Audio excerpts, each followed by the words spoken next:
I was broken from a young age, taking my soul into the masses, writing my poems for the few that look at me, took me, shook me, killing me, singing from heartache, from the pain, taking my message.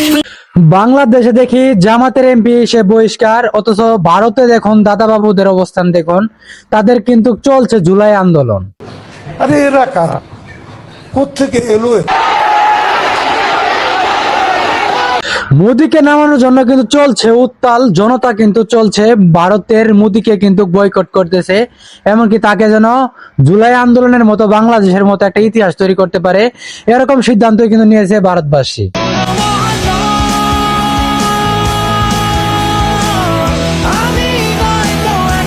অনুপ্রেরণার আরেক নাম বাংলাদেশ। এই বাংলাদেশকে অনুপ্রেরণা হিসেবে নিয়ে কিন্তু ভারত কিন্তু উত্তাল, আর ছাত্র আন্দোলন থেকে শুরু করে এখন কিন্তু সরকার পতনের কিন্তু একটা ডাক উঠেছে, এমনকি মোদীকে কিন্তু পদত্যাগ করতে বলতেছে সরকার থেকে, সে কিন্তু খুব শীঘ্রই পালানোর সম্ভাবনা রয়েছে।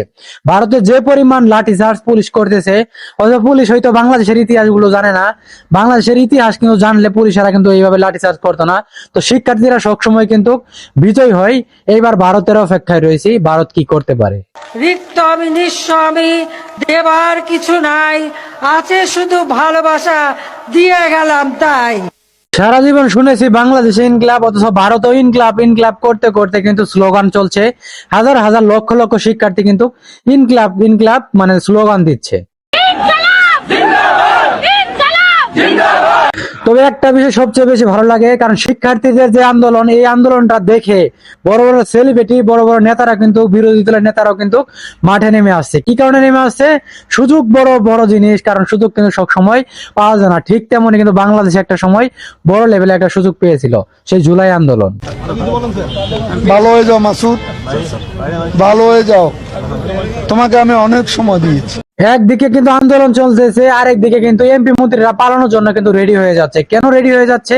কারণ বিমান বা হেলিকপ্টার সবসময় পাওয়া যায় না। বাংলাদেশে বাদে একবার হেলিকপ্টার পাওয়া গেছে ভাগ্যর জুড়ে। ডুপ্লিকেট। এখন ভারতবাসী আমার ভিডিও দেখে অনেকেই প্রশ্ন করতে পারেন যে ভারতের সংঘর্ষ ঝামেলা, তাহলে বাংলাদেশে কেন চুলকানি? এখানে সবচেয়ে বড় কথা হচ্ছে ভারতের হাজার হাজার মুসলমান রয়েছে, এমনকি মোদির মতো একটা নিমুখ হারাম প্রধানমন্ত্রী ইতিহাসের পাতায় আর কোনোদিন হয় কিনা সম্ভব না। কারণ সে তার কারণে, তার নেতৃত্বের কারণে কিন্তু বাংলাদেশে ভয়ঙ্কর লেভেলে কিন্তু আবাস দেখা দিয়েছে, এমনকি তাফালাঙ্গা কিন্তু বাংলাদেশে ঘটনা প্রচুর হয়েছে। তো মোদির নিয়ন্ত্রণে কিন্তু শেখ হাসিনা চলতো, শেখ হাসিনাও পলাতক, এখন মোদিও কিন্তু পলাতক।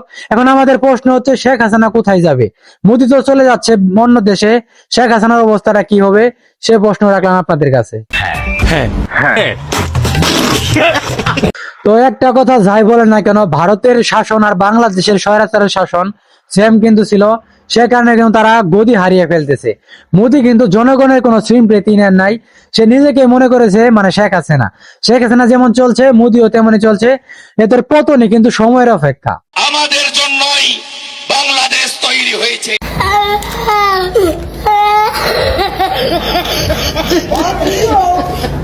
যদি বলেন বাংলাদেশ কেন ভারতের বিপক্ষে, সেখানে ভারতের মুসলমানদের পক্ষে কিন্তু বাংলাদেশ রয়েছে, সেখানে কলকাতার পক্ষে কিন্তু বাংলাদেশ সবসময় কাজ করবে, কিন্তু মোদির নিয়ন্ত্রণে কিন্তু বাংলাদেশ কখনো কাজ করবে না।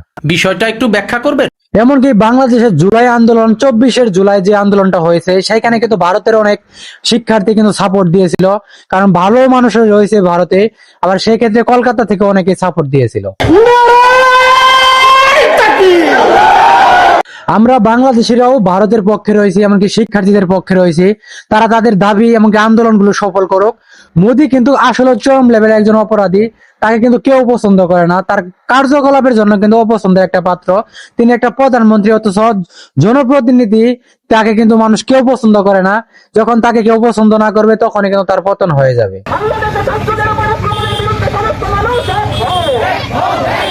বাংলাদেশের জুলাই আন্দোলনে জেনজিরা যেভাবে তাদের স্বাধীনতা ফিরে নিয়ে আসছে, ঠিক তেমনি ভারতও পারবে, তাদের মনোবল শক্তি রাখলে তারা যেন এগিয়ে যেতে পারে ভালোভাবে। এই প্রত্যাশা, এই দোয়া করি সবার জন্য।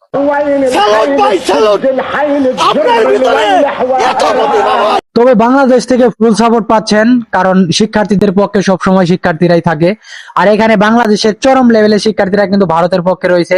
ভারতের শিক্ষার্থীদের আন্দোলনটা কিন্তু অ্যাকসেপ্ট করে নিয়েছে। ভারতের মোদীকে যত সম্ভব তাড়াতাড়ি তাকে বিদায় করুন, সঙ্গে শেখ হাসিনাকেও কিন্তু বিদায় করতে পারবে।